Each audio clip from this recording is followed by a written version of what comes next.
Hello guys, welcome to the next video on Android MySQL database tutorial for beginners. Till now we have seen how we can create an Android app and connect it to our MySQL database using PHP script, right? And what we have done till now is we have downloaded and installed WAMP server, which works as a local server for us on our PC, and we were able to connect our Android app to this server using PHP script, right? Now, for example, we want to connect our Android app to the online MySQL database. So for example, you have some web hosting on some website like GoDaddy or HostGator or any other website for your website, and you want to connect your MySQL database which is on your web hosting to this Android app. How you can do it, I'm going to show you in this video. Okay, so for example, I have this web hosting for my website called Easy Online Converter, and I have this GoDaddy web hosting. So this method will work for this GoDaddy and any other web hosting website which uses the cPanel hosting, right? So for example, I have this, and this kind of hosting also have this MySQL database which you can create. So first of all, how you can create a MySQL database, something similar which we have done with the WAMP server. So what you can do here is you can go to the database section and then click MySQL database here, and this will open the MySQL database wizard, and then you can create your MySQL database. By the way, I have made a video how you can create your own MySQL database, and then you can also provide the MySQL user privileges to your database. So this I have shown you in the video, and I will give you the link in the description how to create a MySQL database using cPanel. Okay, so this database I have created, which is employee 101, which is same as we have done in the WAMP server, right? And the user privileges are listed here, which is employee 101, and the password we will see in a moment. So if you don't know how to create a MySQL database using cPanel, just click the link in the description and then you can learn how to do it. Okay, so I'm going to go back, and now this time I'm going to go to the database category, and this time I'm going to click PHP MyAdmin. So this web hosting also have this PHP MyAdmin interface as we have seen in the case of WAMP server, right? And after creating the database, I can see this same database here in PHP MyAdmin, which has one table which is employee data, right? Now, similar kind of database I have created in the last video or in the first video with the WAMP server. So I'm going to open the same database. So I will go to the WAMP server and just click PHP MyAdmin, and it's going to open this PHP MyAdmin using WAMP server, right? So you can see the database name is same, and the employee data, which is table name, which is also same, and it also contains 6 column, and in here our table in the web hosting also contains 6 column, and everything is same here. So the database name is same, employee 101, the table name is same, employee underscore data, and the columns are also same, ID, name, surname, age, username and password. And in our WAMP server also ID, name, surname, age and username and password, right? So I've created the same database and table in the cPanel web hosting MySQL database. Okay, now once you have done creating this database, just watch the video in the description if you don't know how to do it, and then go to your cPanel once again. And now what we are going to do is we are going to go to here, which is file here, and click file manager here, and we will go to the web root here, right? So just click go, and this is going to open the file structure of your public HTML directory, which is your main directory for your website, right? And in here what we want to do is we want to create the same PHP scripting files as we have done in the case of WAMP server. So we are going to create con.php and login.php in our public underscore HTML folder here. Okay, so you can do it in two ways. Either you can transfer these to file which you have already created using some FTP server like FileZilla on your website, or we can simply create these files using this file manager interface which is shown here. So I'm going to take the second option, which is creating the files directly here. So I will just click this plus symbol, file, new file, and the new file name is I'm going to give the same name, con.php here. Okay, so con.php, and then click create new file. Okay, and now you can see this con.php is created. Once again I'm going to create the login.php also here in a same way. So just click and just write login.php here. Okay, and then click create new file, and it's going to create this login.php also. Now to edit this file, I can just select this file, and then I can just select this option called code editor, and then go to the edit here. So I'm opening con.php, right? So just click edit, and it's going to open your file in this kind of interface, right? So now we can just copy our con.php file from here. So whatever data, just select all, and then go to your con.php file here on your cPanel and just paste it.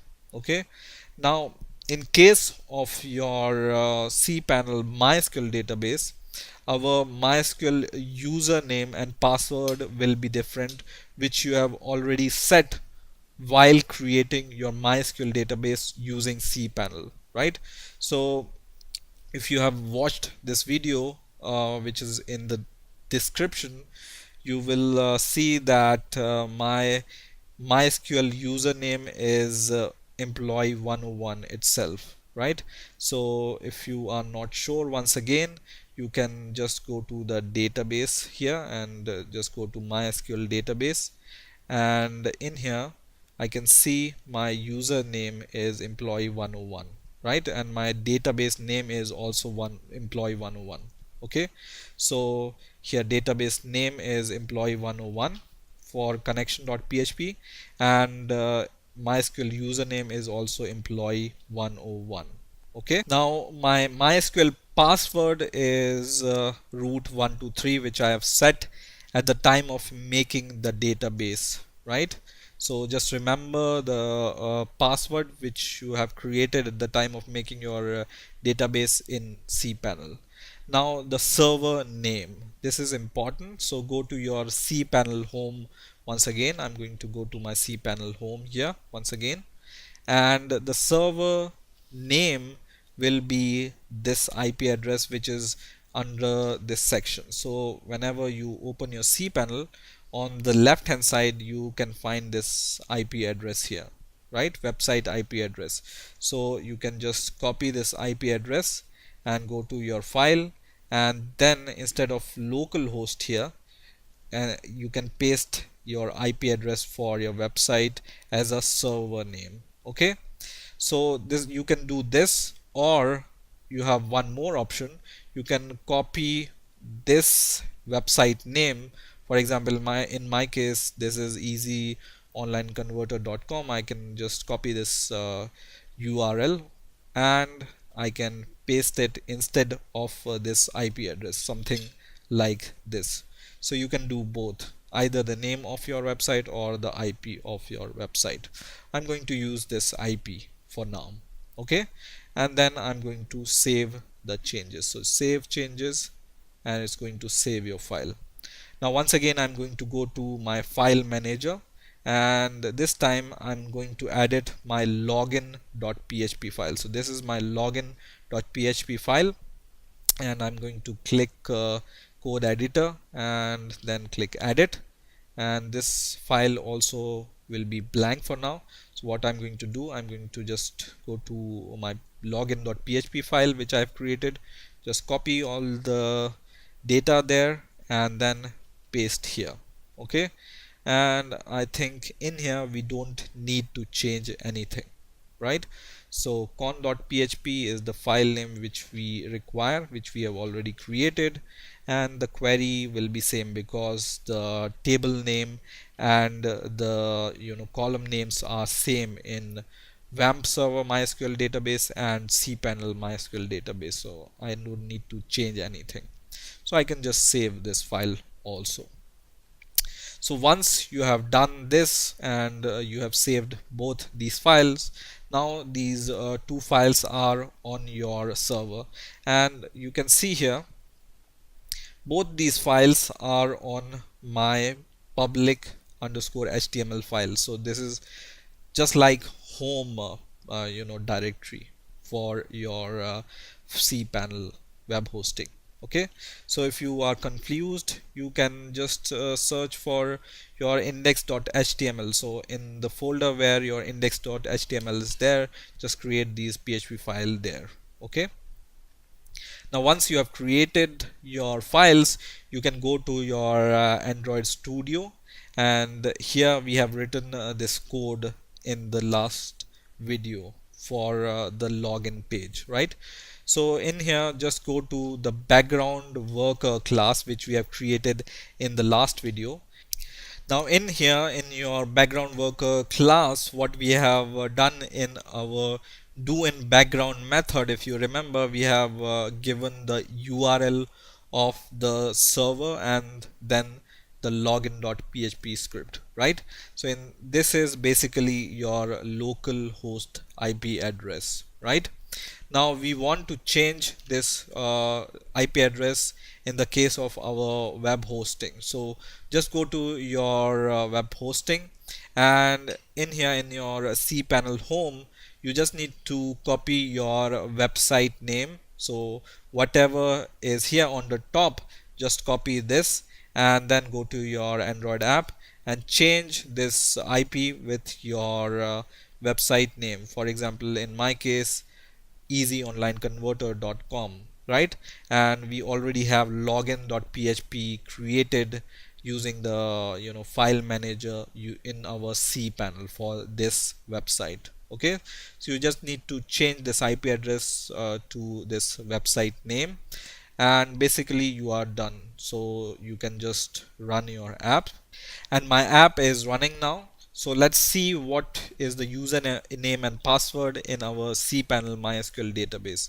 So you can see here our username is Tom and password is 123 in our cPanel MySQL database. So I'm going to give the same name and the password 123, and I'm going to click login, and it says login success, welcome user.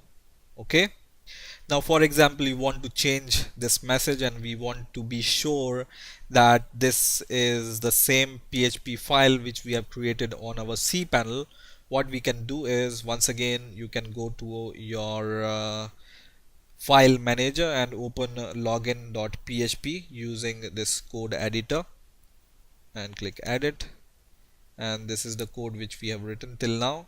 And once your login is success, we are showing this message, so we can change this message in our case. So just go inside if condition and add these two lines. One is $row is equal to MySQL I underscore fetch underscore ASSOC, and then you are passing this result argument as an argument here.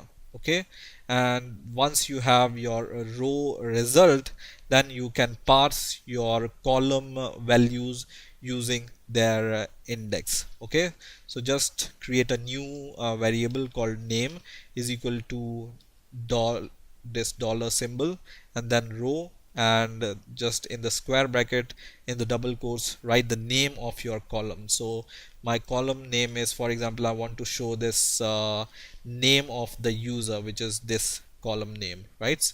So I'm going to just give this column name, and then in here I can just copy my name variable from here, and instead of saying welcome user, I will delete this user, and instead of saying welcome user, I will just add this dot and then the variable name, which is name here. Okay, so just write that and save your code once again, and then go to your app which is already running, and once again click login, and now it says login success, welcome Tom, right? We can just give the space here and save it once again, and once again press login, and you can see login success, welcome Tom, which is the username which we have provided here. Okay, so in this way you can connect your Android app to online cPanel MySQL database. I hope you enjoyed this video. Please rate, comment, subscribe, and bye.